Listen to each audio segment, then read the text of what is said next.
It's a great honor for me to introduce our chief guest at this convocation, Mrs. Arundhati Bhattacharya. She is the chairperson and the chief executive officer of Salesforce India. In her role, Mrs. Bhattacharya oversees the growth strategy of the company and plays an integral part in defining Salesforce's relationship with the ecosystem of customers, partners, and community across India. Prior to Salesforce, Mrs. Bhattacharya was the first woman chairperson at the State Bank of India, where she was credited with ushering in the digital transformation era of the bank.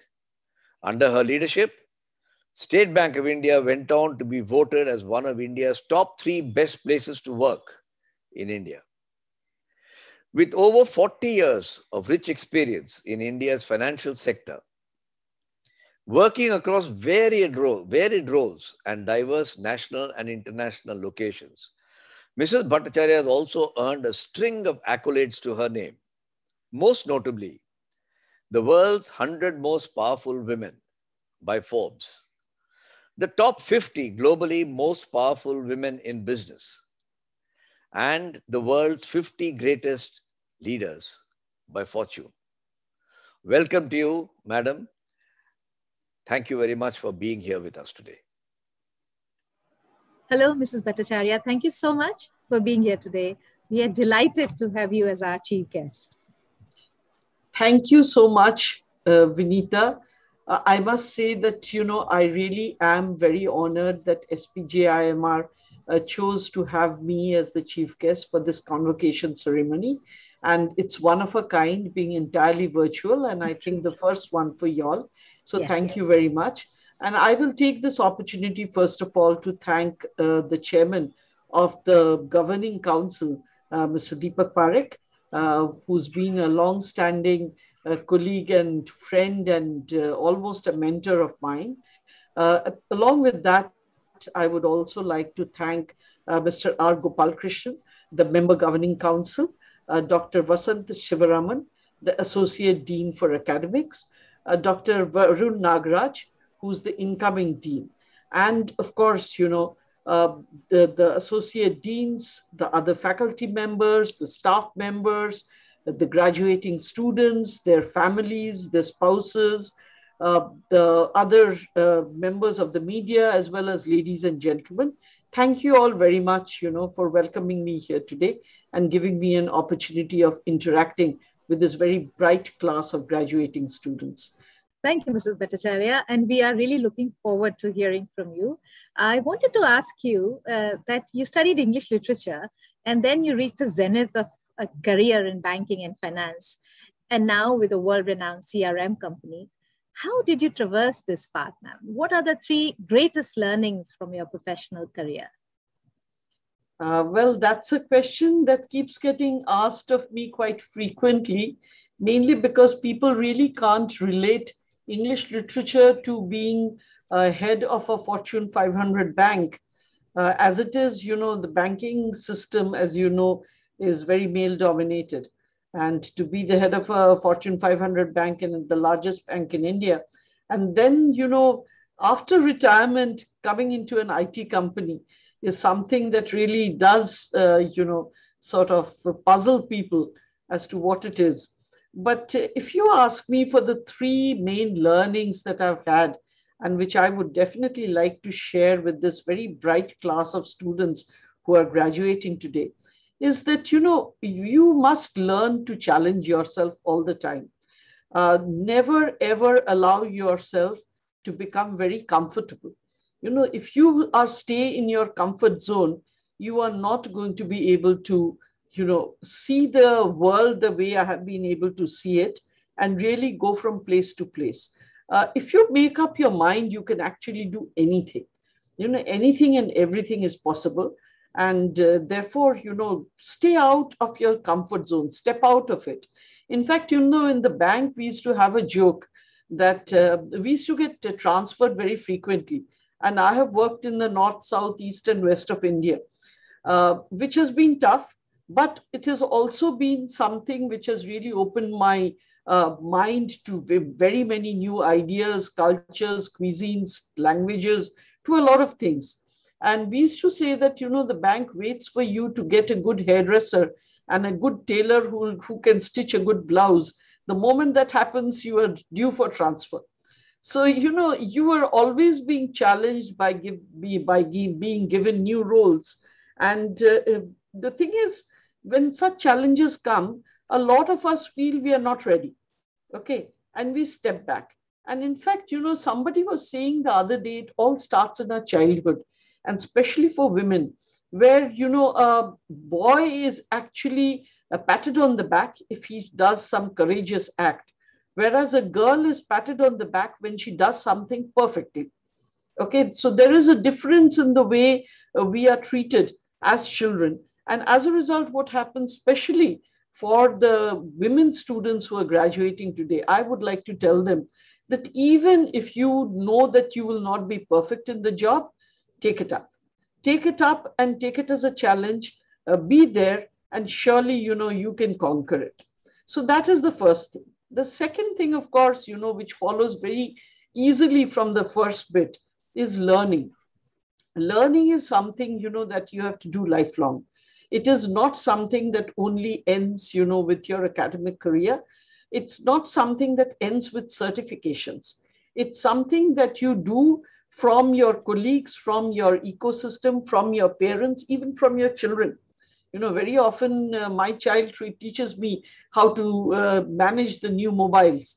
They always manage to discover many more features in the mobiles than I ever do. That's because, they are wired in a different way, and they can teach us. When the time comes, they are also our teachers. So remember always to learn. And remember also one thing, that, your brain is like a knife. The more you keep sharpening it, the sharper it will get. The moment you stop using it, it gets rusted and blunted. So if you are in a comfort zone and if you are not learning, then these are the two things that are really going to stand you in good stead. You must remember these two things. And the last but not least, I think, is, you must develop empathy. And for empathy, I would say, first and foremost, empathize with yourself. Don't be too hard on yourself. You don't have to live up to other people's standards. You can set your own standards. Society puts in a number of standards for us. It's up to us to sort of accept it or not accept it. And over a time, you'll find that people will be quite comfortable with it. For that matter, I am from an earlier generation. During my time, it was expected that the woman of the house would still be the last person to eat. Okay. And, or at least, would eat along with the family. However, I used to find that I used to have video calls, when it was dinner time. So I would have my dinner early and allow my family thereafter to eat at their own time. Frankly speaking, it didn't make an iota of difference. But the fact is, if you want to go as per the norms of society, then you put unnecessary stress on yourself.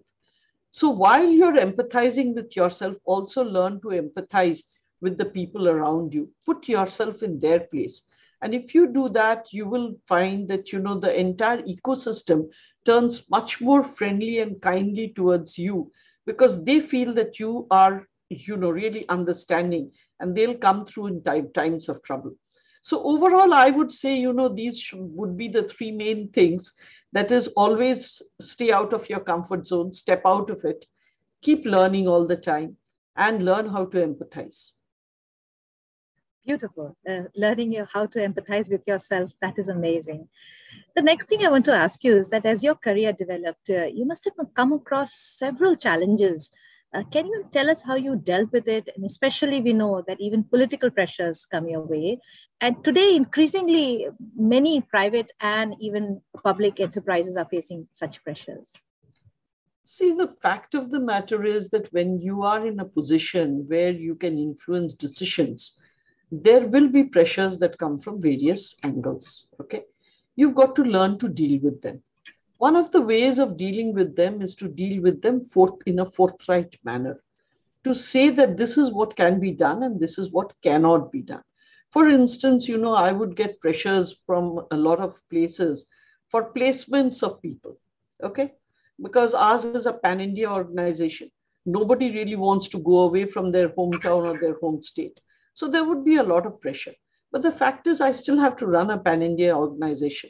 So, you create rules and you stick by them. You don't make exceptions, excepting for grounds of compassion, where there is any sickness, illness, something of the or the other that, really is what should I say, that really is a ground for compassion. Other than that, you don't allow people to sort of, dictate what you are doing. And if you stay with that over a period of time, you will find that the pressures will decrease. The more you bow down to pressures, the more the pressures will be. So you have got to push back. But there are ways and ways of pushing back. You can push back blindly, you can push back bluntly, or you can push back with a little bit of, what should I say, diplomacy, in order to ensure that, they also understand why you are pushing back. It is important to make the other persons understand the rationale of your objections. And very often people are rational. It's not that they want something and they won't give up until they get it. If you really and truly give them the reasons why not, most of them will back off themselves. So learning how to handle pressure is, I think, part of the job as you grow older in any profession. And to do it gracefully, I think, is very important. True. Ms. Bhattacharya, you've been a champion of women at work. You just mentioned that already. And our institute prides itself for producing world-class women managers. We have a very good gender ratio and a pioneering program exclusively for women returning to work. What do you think the future looks like for women managers? So, women managers over a period of time, I think things are becoming better. But that does not mean that, things are as good as they could be. When I was in my earlier institution, for instance, I started a 2-year sabbatical for women for specifically childcare and elderly care. Because, I had headed the HR function in the bank for a while. And in an informal survey that we did, we found that women were leaving the workforce at 3 times in their lives. The first, of course, was the childbearing years, when the child is very small and, needs care. The second was when the children were in between the classes 10 to 12. Which is a phenomena specific to India, okay, or maybe also to China, because, things are so competitive at that point of time. So I used to find that at these points of time, many a woman would sort of give up on the career and instead, they would go and take care of the children. So I thought, a sabbatical for those kinds of things for childcare is also important. And similarly for elderly care. Because, your parents-in-law become sick. In India, geriatric care is very expensive, plus also not to the quality that we would want them to be. And therefore, people would leave their careers and take care of them. But as a result, what we found was that a number of the leakage of the pipe was very heavy during these periods. Now, by giving them a 2-year sabbatical, what we did manage to do was give them a choice of coming back. So they could take this 2-year sabbatical, see their child through the periods that they needed to be seen through, look after the parents-in-law, when they are at the, when they really need the care, and still come back. And actually speaking, after 2 or 3 years of doing this, when we took a survey, I thought, we had been able to save more than 670 women's careers. So, some kind of affirmative action is required. Of course, I am Ahmedabad. One of the professors told me that, are you not creating stereotypes by giving this sabbatical to women? You are making them the primary caregiver. So, that gave me food for thought for quite a while. But then I realized that while what he was saying was true, but it is also true that you've got to understand the realities of the situation. And if the reality of the situation is that at this point of time, this is what is required, then that affirmative action is required for that point of time. It need not be forever. The only thing that I did after a week's thinking was that I also extended it to single men because they have the same problems, right? So I did that. But I think, this is something that is important. And in my current company, for instance, we give paid paternity leave. So for the women, we have a 24-month leave. For the secondary caregiver, we have, I think, a 6-month or a 12-month leave, paternity leave. So they can take that paternity leave and help out at home. These are things that are required if we want to keep the women in the work streams. So I think, the future for women managers is brighter than what it was, but there are still lots and lots of things that we could do to make sure that our workforce parity is much better than what it is today. True. Let me move on to the current COVID crisis. It has changed our world. It is and will be a turning point in some ways. How do you think it will change the future of work? So it will definitely change the future of work, because if you look at any company and ask them what is it that they need to do, they will talk about 2 or 3 things. The first thing they will talk about is that it has to be a world where you can work from anywhere, okay? Because you never know whether the employee will be able to come in or not come in. The second is that you need to own your customer. See, a lot of people were selling on these platforms, such as, Amazon and Flipkart and the others. During the pandemic, as you know, they had to close down because the logistics didn't allow them interstate movement of goods. So they had to close down. And many of these people started suffering because they had no direct connect with their customers. Okay, it either had to be on the platform or it had to be physical. They didn't have any other way. So today they understand that they have to own their customers, and the customers also must have omni-channel access. And the third thing that they realize very much is that people, or rather businesses, have to be very agile. You have to be able to change very, very quickly. Most of us went from a fully physical to a remote form of working in as little as 5 days. Okay. So, these are things that will happen more and more in the future. Today, we went from remote to physical. Who knows, if there is a sudden bad climate event, we may need to actually revert back from the remote into the physical, because we may not be having the kind of connectivity that, there was a solar storm and all your connectivity snaps. What do you do then? So, you have to have hybrid ways of working.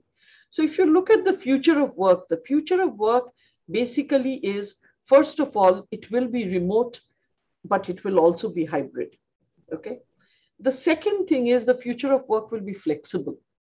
So, while you may want to work from home, home may mean many things. Home may mean that your office is in Hyderabad and you are sitting in Kerala. But home may also mean that you are within commutable distance of Hyderabad. Okay. So home could mean many things. So it will be work from anywhere. It will be a very much more flexible working situation. The third thing I think, that is definitely going to happen is that, you will have to determine how you balance work with life. Because what we have seen when working from home is that life and work sort of tend to merge with each other. You are forever, whenever something is landing on your PC, you are sort of, jumping off and trying to attend to it immediately. It's not your shift. You don't need to do it immediately. Nobody is expecting it. For instance, if you consider my current company, the head office is in San Francisco. Now, they wake up when we go to sleep. Now, they have queries for us. Do you think they're really expecting that we answer them right now? They don't. But because we feel sort of, under pressure that somebody sent a query, I must send a reply. So, we forget to keep this work-life balance. So work-life balance will come more into play, because unless and until we do that, we will not be able to retain our mental health, which is very, very important. Physical health, of course, is important, but mental health is equally or more important. And therefore, the future of work will be a kind of creation of a balance, which will be more in your hands. It will not be determined so much by your employer, but it will be more in your hands. And last but not least, I think, the future of work is entrepreneurial. So you will have more and more people doing things on their own in little groups. I don't believe that entrepreneurship is something that has to be done in a particular manner. Even a person working at home, working only for themselves, they can become entrepreneurial. And we are seeing that. We are seeing that burgeoning all across the place. For instance, I have a lady in my own building who has taken to painting umbrellas. And her business is doing very well because, she just gets these white umbrellas and she paints them and they make lovely gifts. I myself bought one in order to give to a friend and my friend was absolutely delighted with it. So, even things like these are entrepreneurial. They are different from whatever we used to think earlier. And you will see more and more of people becoming entrepreneurial. If you look at the startup community, they have become one of the largest employers in India. If you look at the fact that, Bangalore was once the cradle, it was supposed to be, and it still is supposed to be, the Silicon Valley of India. But there are so many others that have developed. Noida has developed, Pune has developed, Chennai has developed, Hyderabad has developed. So many other areas, even Jaipur has developed. So many other areas has developed as centers for entrepreneurial, experience. And I would, in fact, very much exhort the students of this batch that you have now gone through a course that really and truly empowers you. You should be looking at creating jobs for others and not expecting jobs to come to you. If you can do that, if you can even employ 2 people, you create employment for yourself and create employment for 2 more people, I think your institute's debt will be paid. That's great advice for our students who are just stepping into their corporate careers. Could you continue with that thought and end with a few lessons that the students can bear in mind for their future? Well, for their future, I think 1 or 2 things only I would like to say. The first and foremost is there is really no alternative to hard work. No matter what anybody says, you make your own luck. Your karma is made by you. Nobody decides your karma for you. It's you who will make your own luck. And for that, you need to work hard. That's the first thing. The second thing is there will be failures. There's bound to be failures in life. But never ever think that, a failure is something which is negative. A failure teaches you much more than your successes will. Okay. And, this is bound to happen in our lives. And if we think, and all of your student community that is graduating today, they've been bright students all their lives. They've seen success all their lives. Now, that's not going to be how it is for the rest of your life. There will be times which will be very testing. There will be failures, but remember to learn from them. A failure from which you don't learn is actually a big wasted opportunity. So learn from your failures. And last but not least, believe in yourself. Unless and until you're comfortable in your skin, unless and until you believe that, this is something that can be achieved and I will achieve it, this is what I really want to do, you will not really be able to reach that pinnacle you want to reach. At the end of the day, passion is very important. But temper your passion with deep knowledge. Passion is great. You need to have it in order to arrive at that pinnacle, but temper it with deep knowledge and with hard work. If you follow this, there is nobody that can stop you. You're going to achieve whatever you set out to achieve. That's wonderful. Those are all nuggets of wisdom that I'm sure that our students would have already enjoyed listening to you and will carry with them through their lives. Thank you so much, ma'am, for being here with us today and for this wonderful chat, conversation, and experience, wisdom that you've shared with us. Thank you again very much for the opportunity to talk to such bright young minds. And I really wish them well. My congratulations to each one of them for having graduated successfully, and my very best wishes to them for the future careers that they are looking forward to. Thank you. Thank you again.